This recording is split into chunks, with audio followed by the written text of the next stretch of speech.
Welcome to Cortland's demonstration on Coxcomb Whipping. Coxcomb whipping with appropriate size nylon twine prevents an eye splice from potentially coming loose when the rope is not under load or when the lines are mishandled. Step 1. Create a beginning half hitch. Wrap the twine around the circumference of the rope, almost 2 complete turns, passing the twine under the second wrap.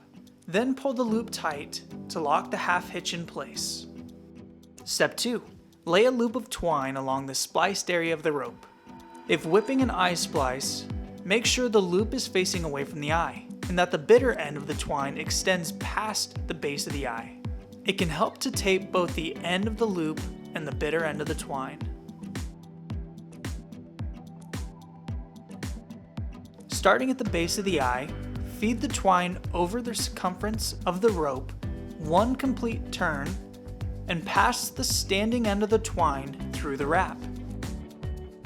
Pull the loop tight.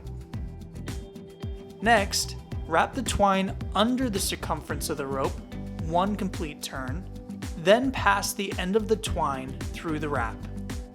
Now pull the loop tight. Avoid gaps between adjacent wraps of the twine, and each time, pull the twine up maintaining tension on the completed half hitch, and then quickly pull back down to lock the half hitch in place. Continue these half hitches down the length of the splice. The recommended whipping length is 3 times the nominal rope diameter.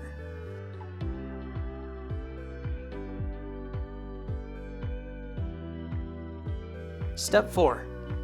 Remove the tape from both areas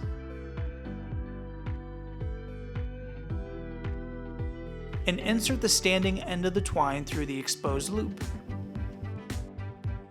Next, pull the bitter end of the twine until the loop and a length of the standing part of the twine are buried midway through the whipped area. If the whipping needs to be tightened further, both ends of the twine can then be pulled simultaneously. Now trim both ends of the twine. The Coxcomb whipping is now complete.